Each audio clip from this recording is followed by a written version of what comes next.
You're listening to Leadership Powered by Common Sense with your host, Doug Thorpe. Here's Doug. Well, hello again, everyone. This is Doug Thorpe, and you're listening to another episode of Leadership Powered by Common Sense. Today, my guest is going to help us understand some things to think about in making transitions and overcoming the doubt and fear that may be associated with a prospective challenge of making a transition or even transformation. There's a lot of talk about transformational leadership. We're going to get into a little bit of that as well. But I'd like to introduce Kat O'Sullivan. Kat, welcome to the show. Thank you, Doug. It's a great day. For sure, Wonderful day to have this conversation. It is. It's very timely and pertinent, I think, to the thoughts on weighing on many people's minds these days. I know a lot of my clients are talking about all the uncertainty in the world, and if it's not uncertainty, it's fast-paced change that they're dealing with. And it's one thing to assimilate that personally, but it's another to try to lead a team through that change and then deal with all of their concerns and potential anxieties that come with that change. But before we get into all the details, give us a quick flyover of your background and how you got to this world that you're in now with these topics. Yeah, I mean, my life has been one adventure after another, starting way back when I was like 14. And I had the opportunity to go to an Up With People show. And for those that don't know, Up With People, it's still, has been around for many, many years, since like 1965. And they have a 2-hour performance that's very uplifting, inspiring, challenging people to connect with others across borders. And the cast members travel 24/7 for a year, staying with host families. And, when I saw this show at 14, it completely changed my life in that I made a commitment after seeing that show. I'm like, oh my God, someday, somehow, some way, I am going to be on stage with Up With People. And it's amazing what happens, when we made that kind of a hell yes commitment. And 2 years later, they decided to start their first high school cast for juniors and seniors.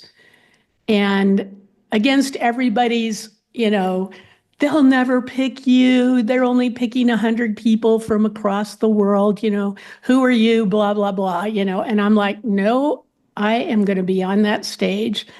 And no shock, I got accepted. And when I did, I had to find a sponsor.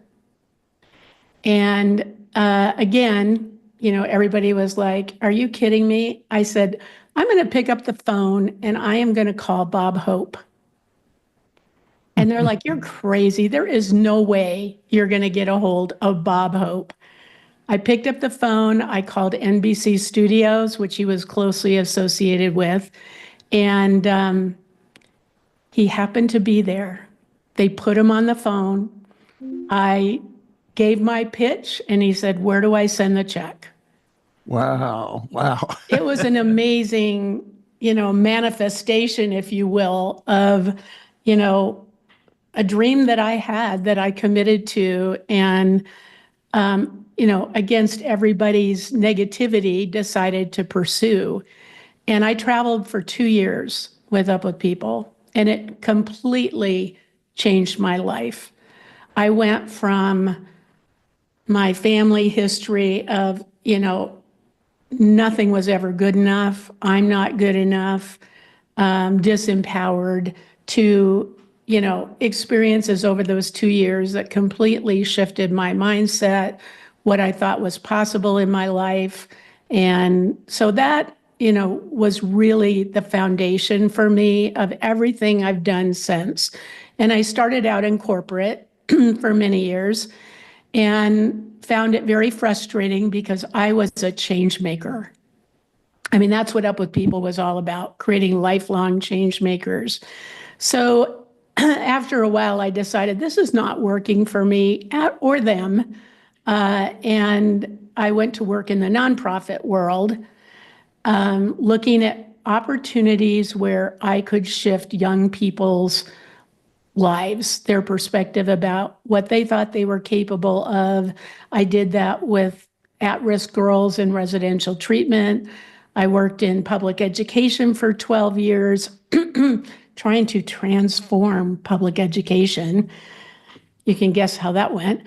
And after 12 years of beating my head against a brick wall, decided to take everything that I had learned and enter the world of coaching.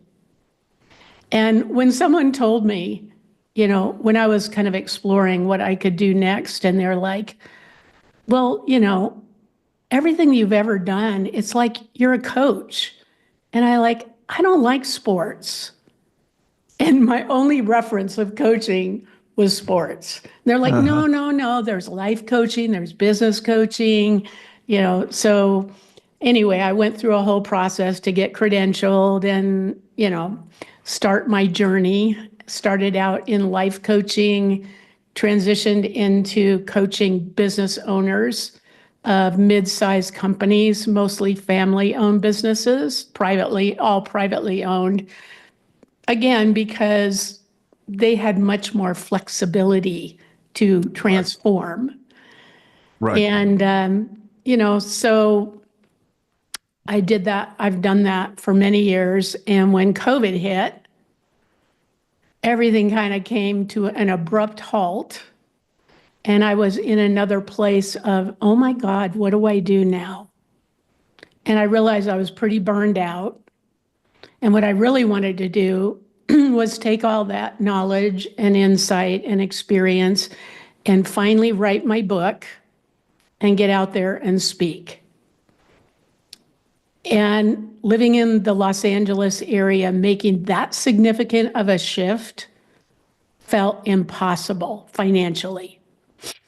And I'm known for two questions that can be really transformational. The first one is, what if it is possible?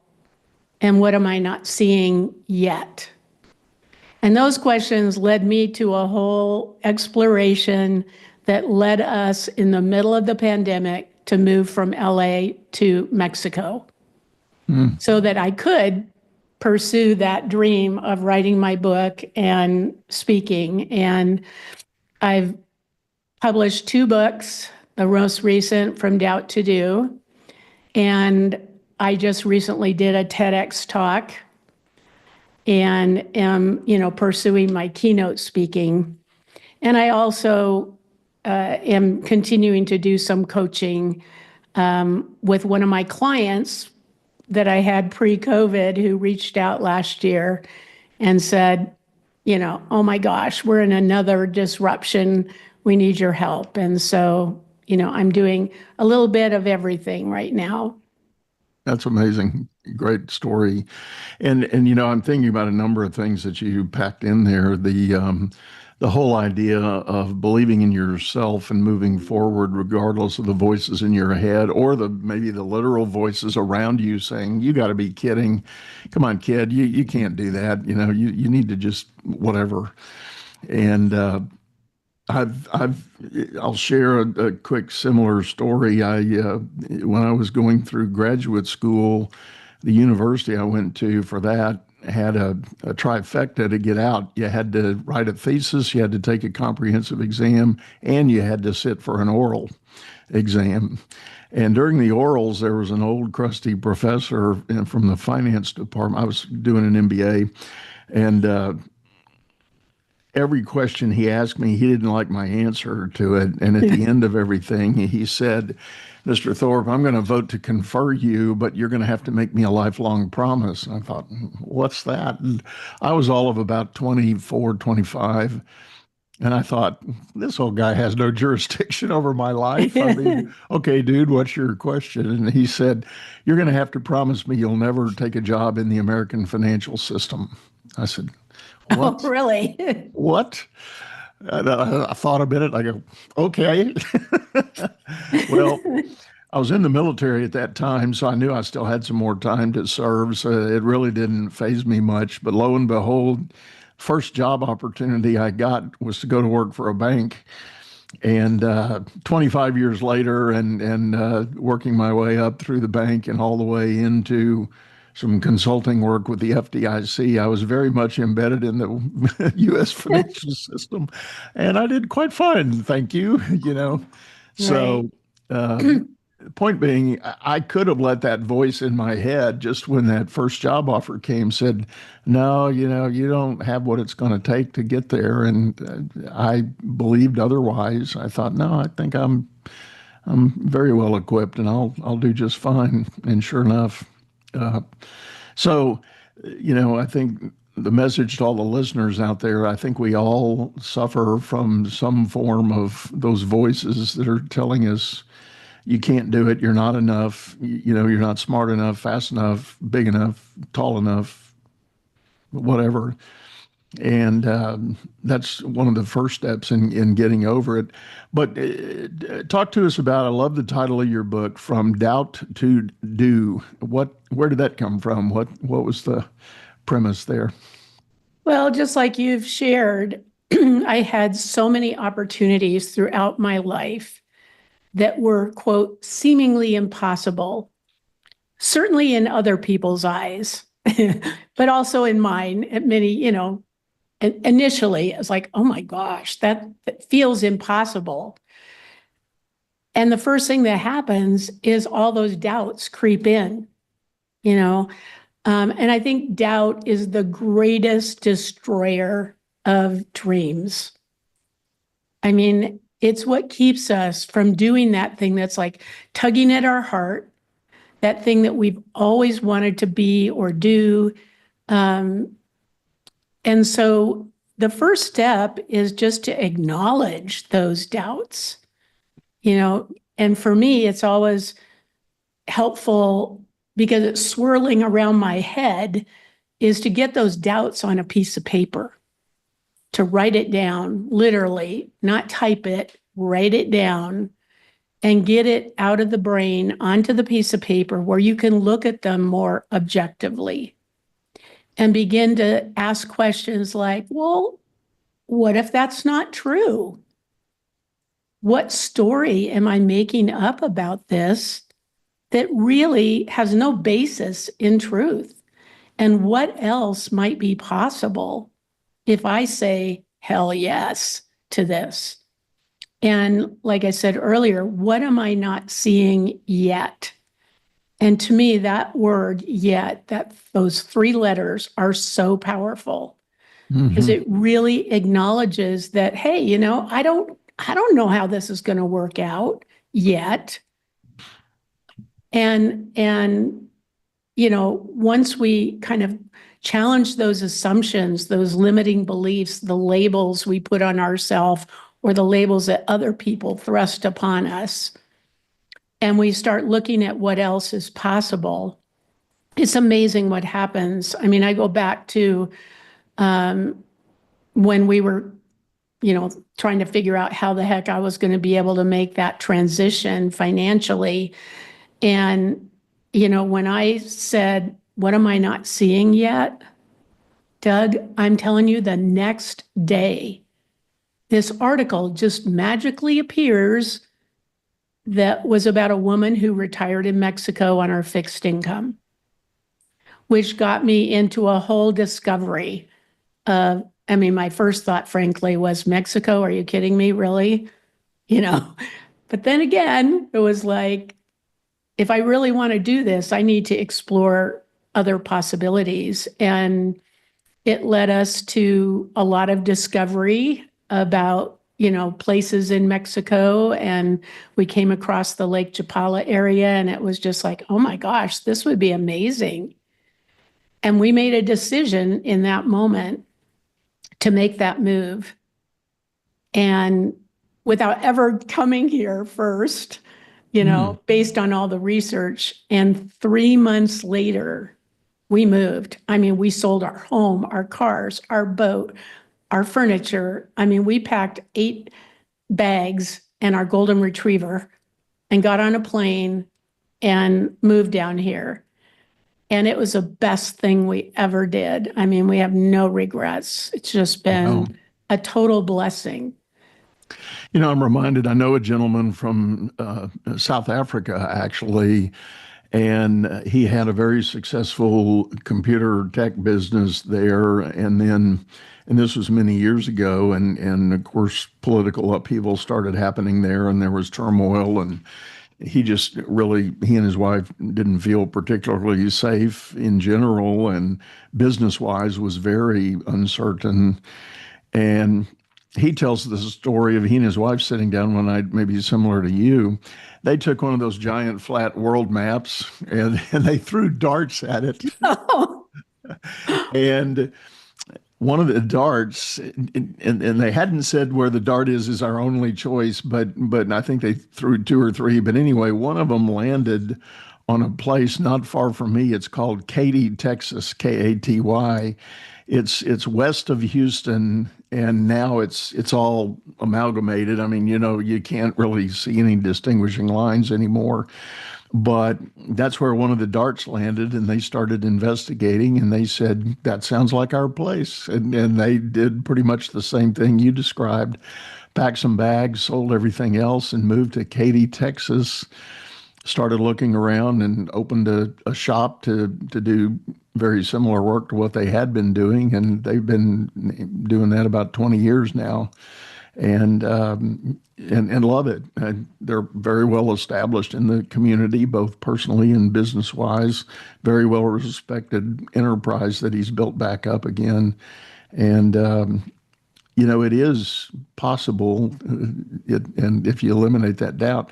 The other thing that came to my mind, probably a lot of people are familiar with this. There's a folklore story about an old Indian chieftain that was mentoring a young warrior, and they were having a talk, and the chieftain said, there are 2 wolves living in my soul. One's a white wolf and the other one's a black wolf. And they're constantly battling for good and evil. And the young warrior said, well, which one wins? And the old chieftain said, the one that I feed. yeah. I love that. It's so true. And, I want to get real. I mean, we are living in a time of tremendous uncertainty, and beyond that, disruption. Right. I mean, our lives, even here in Mexico, but I know in the US particularly, but it is global. There's tremendous disruption. No matter where you are in the spectrum, regardless, humongous amounts of disruption. And I guess the thing I would love to challenge your listeners with is, when we're facing a significant disruption like this, what if you made disruption your best friend? Mm-hmm. Now, that's a kind of radical thought. I mean, we don't typically think of disruption as our best friend. However, we are always at choice how we respond or react to anything and everything, and especially when we're facing a significant disruption. We get to choose what we do next, how we think about it. And I think that shifting your mindset from, oh my God, to, oh my gosh, what if this is an opportunity to step back and reflect on what's most important to me now, and use this disruption as a way to disrupt myself. I mean, we can either be at the effect of the disruption, or we can choose to use that disruption to our advantage, both personally and professionally. Right. And I'm dealing with it in both areas, as I'm sure everyone is, right? Right. So I would ask your audience, like, what is it? Like, if you knew the classic, if you knew you couldn't fail, what would you do? Right. Right. So important, and I too am thinking about the smaller business owners, privately held businesses that often family run, as you alluded. You know, they too are facing there's a huge population of business owners that are starting to age out. They're the demographically they're the boomer generation. They're still at it, swinging their hammers or turning their wrenches or whatever it is their business does. And they've maybe built it up. They've got a team of people and they've got a very healthy client book, but they know it's time. And the uncertainty of putting an end to it, maybe putting the business up for sale if there's no next generation they hand it off to. The only real alternative is to attempt to go to market and get it sold, and that's a scary proposition for a lot of reasons. But that's a big transition that's facing millions of Americans right now, and I know it's happening all over the world as well. And then corporately, I still do a lot of work in corporate coaching, and there's tremendous uncertainty. Businesses are, in the very immediate near term, they're being impacted by the tariff yes, tariff no. What is that going to do to our company and our earnings, our client base, our ability to manufacture, produce, et cetera? There's just some tremendous upheaval and unknown. And I spend a lot of my time talking to leaders about what do you want to do? And I love your question. I take the what if question and just leave it there. What if, Exactly. you fill in the blank. And it takes time to maybe stand back and just pause a moment and ask yourself that question. Well, the what if can either be disempowering or empowering. So it's a matter of shifting from, oh my God, what if it didn't work? What if I fail? What if people think I'm crazy? All the negative what ifs, to shifting those what ifs to the positive. Right. What if this is the absolute perfect time to make a shift that I wouldn't have done were it not for this disruption? And what else is possible in my life, in my business, in my relationships, and explore. And one of the things that I kind of baked into my book, From Doubt to Do, are 4 C's that I have found throughout all those seemingly impossible situations. What is it that allowed me to make the shift from impossible to possible, from doubt to do? How did I navigate my way through that? And the first C is courage. And that's the courage to take a look at those doubts, your fears, your worries, your negative what ifs, to get them out there on a piece of paper, look at them, figure out what's really true. What do I want to be true? Right? To have that courage to shift our mindset from impossible to what if it is possible. The next C is critical. It's getting clarity about what it is that you really want. I mean, making a list, checking it twice. What is most important to me? If I knew I couldn't fail and I could get this to work the way exactly I want it to work, what would it look like? What would be the criteria, a checklist for evaluating my options? And my husband and I did that, with the move to Mexico, or when we needed to do something different. We literally made a checklist of like all the criteria that would need to be met for us to say, hell yes. And when we were doing all that exploration, it became really clear. Lake Chapala, it checked off every box. And that gave us the confidence and the commitment, because commitment is the third C. And, the clarity piece is, yes, it's all about the what. It's also about the why. Why is it so important to me to make this shift? And for us, from a very practical sense, it was the finances. This was the only way we could see, or the best way we could see, to achieve what we wanted to achieve. There was also a very strong why for me, because my husband is 18 years older than me. And we were living a life in the fast lane in LA. And guess what? We had no time for a real relationship. And so part of that why was being somewhere that worked financially and that I could have a life. I mean, this all started, I forgot to share, when my husband walked in one day in my midst of my frustration and asked me, "Hey, hon, can I get you anything?" And he's thinking coffee. And my first response out of my mouth was, "I want a new life." Now, I'm telling you, that was a biggie. Like, I didn't think about it. It just came out. I want a new life.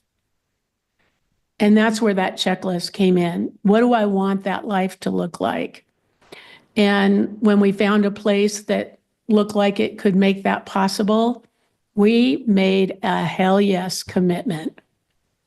I love it. And, then, once you have the courage to go down this path, you get clarity about what and why, and you make that hell yes commitment.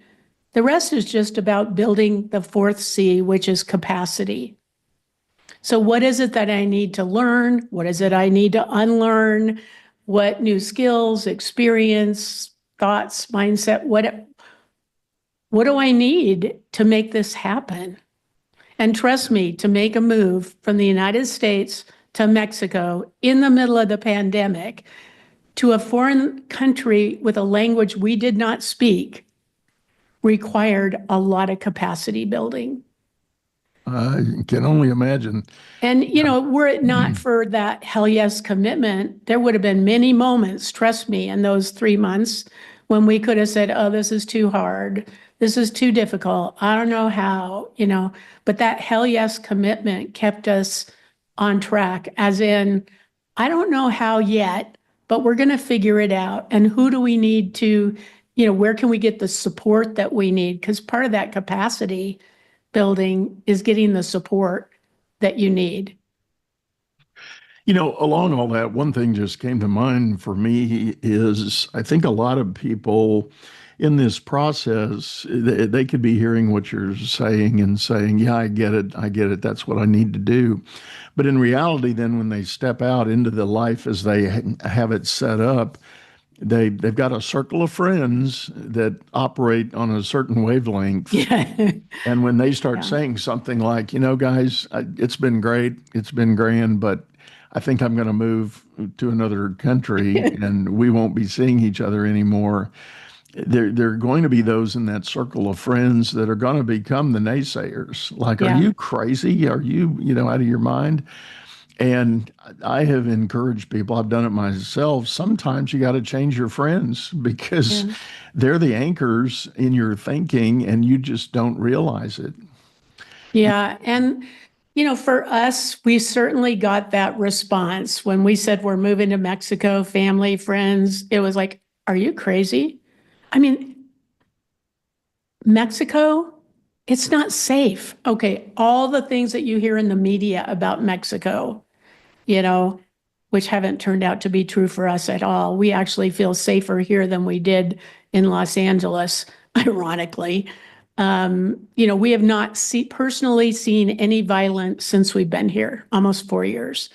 But But back to your thing about friends. I mean, part of it is we took a firm stand. I mean, and we didn't just share that we were moving, we shared why we were moving and invited them to come along on the journey with us, to be part of that. And again, ironically, in some ways, we've had more contact with them than we did before via Zoom because we were always way too busy to get together before, and through COVID, and the emergence of Zoom, we actually have had more contact with our family than we did pre-COVID. So, I mean, it's what I wanted to say about those 4 C's, what I haven't shared yet, is that at the center of each of those C's is the word choice. At every moment in that journey, from courage to clarity to commitment to capacity, we have a choice. Who are we going to listen to? What are we going to believe? What are we going to do, even if we don't know yet? And, anytime we're facing the uncertainty and the unknown, the first step is always the hardest. And in this particular, scenario with the 4 C's, I mean, the hardest step is making the choice to have the courage to do something different. Yeah.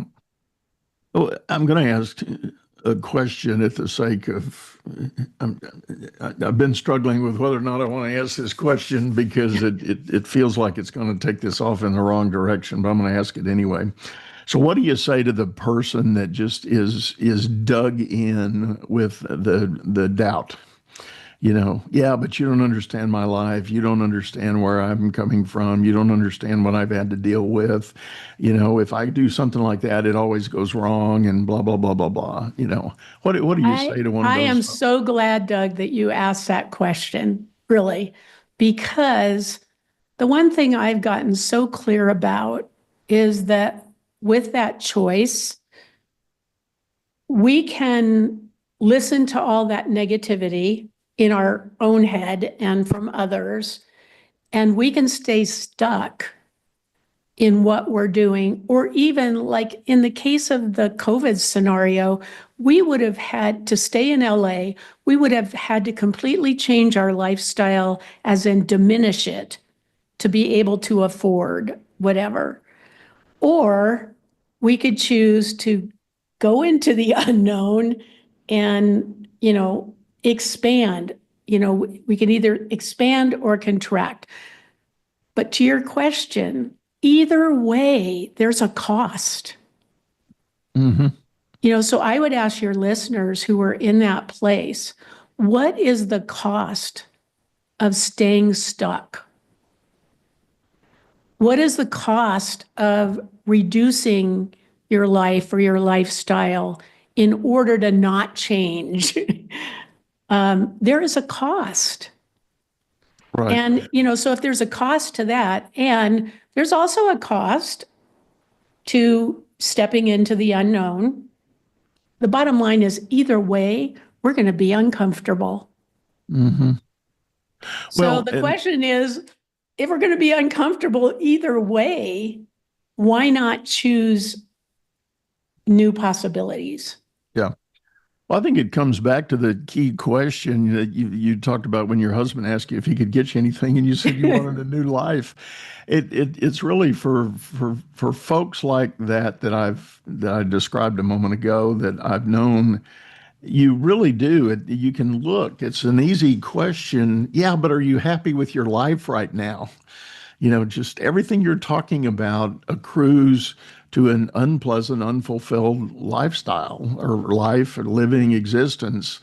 And, okay, all of that's true, and maybe all those bad things did happen to you. Fine. Right now, are you happy with where you are? And, what would it look like if you could change it and be in a different place? Mhm. And I think those are the key questions that people can get dug so deeply into their doubt that they're not going to rise over the edge and see the possibilities.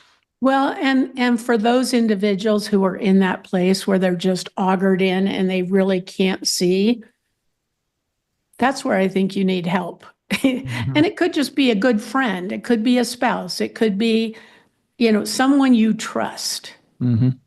that you can sit down with and say, you know what, I'm realizing I am really stuck. I'm not happy. And I'm terrified about, stepping out into the unknown, Mhm. and have somebody else who can be more objective, um, help you see what you can't see yourself, Mhm. about yourself, about the circumstances. And you know what, Doug? I mean, I'm a very experienced, successful coach. Some people say you're like a therapist, but I'm not credentialed for that. Mhm. Um, but there are moments in my life where I too can get stuck Mhm. in my own stuff. And, I'm in a place now of a huge disruption. My husband just turned 90. Wow. Okay. And so my life is going through a significant transition in terms of making a shift from wife to caregiver. Mhm. And let me tell you, I have many moments when I am like, I don't know if I can do this. Mhm. Thankfully, I've built a strong community, particularly of women who I trust, that regularly remind me of who I am, what I've done, and that are, here to support me through that transition. So I think, that's a critical piece of this, is Mhm. recognizing when you're stuck, when you Mhm. can't see, and getting that help, whether it's personal or professional. Um, and there's no disgrace in that, asking for Right. help, Right. which, Right. as I say that, that's been one of my biggest challenges because I'm oh so capable, right? Yeah. It's hard to ask for help. It's Yeah. vulnerable. Yeah. Well, I'm not to make light of it at all, but my oldest son happens to be a licensed therapist, and one thing I kind of knew it before he got into this work, but now that he's definitely into it, it's been affirmed. The best therapists have their own therapist. Yes. Well, and I seriously question, anyone who's in this profession who doesn't have a coach, whether it's official or unofficial, whatever. But I mean, we all need that fresh perspective. Right. We Right. can't, we're too close into our own situations to see all the possibilities. Right. I agree. Well, I talk about that a lot too in the realm of mentorship, and I even at my age, it sounds like you and I are the same age if I did the math right, um, and I still have people that I call upon as mentors for me.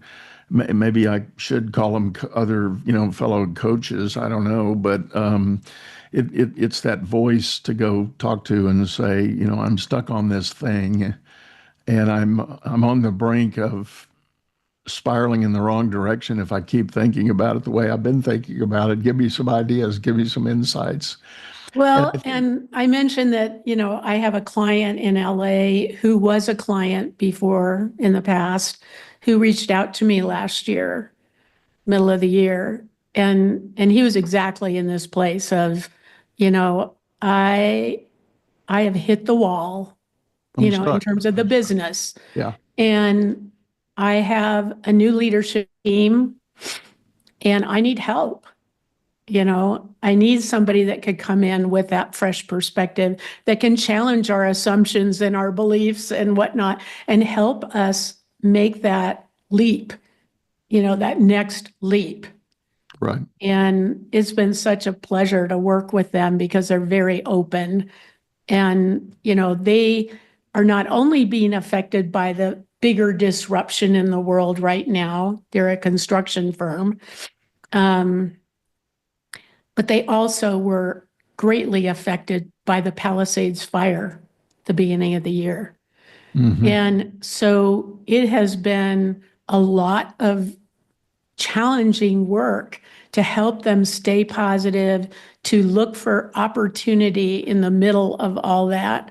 And I'm, so grateful that they are open and responsive, and they're doing better than they've ever done before, despite the disruption, despite the fires. They have more opportunity in front of them than they can handle. So part of it is helping them figure out what they want to do, know. Right. So That's it great. is possible, even in this kind of scenario that we're living in, to focus on what you want, not on what you don't want. Right. I agree. Well, Kat, I think that's a good point to wrap this up. Thank you so much for sitting in and sharing this with us. Tell everybody the best way to get a hold of you if they're interested in knowing more about your work. The best way is to go to my website, because everything is there about coaching, speaking, my book. Any day now, my TED Talk will be released, and I'll be posting that obviously on my Wonderful. website as well. So I'm really excited about that. And it's all about how to shatter the labels that are keeping you stuck. I love it. Well, we will have the links for Kat's website in our show notes, folks, as we always do. And one last time, Kat, thanks for sitting in. Appreciate it. Thank you, Doug. You have a wonderful rest of the day. Absolutely.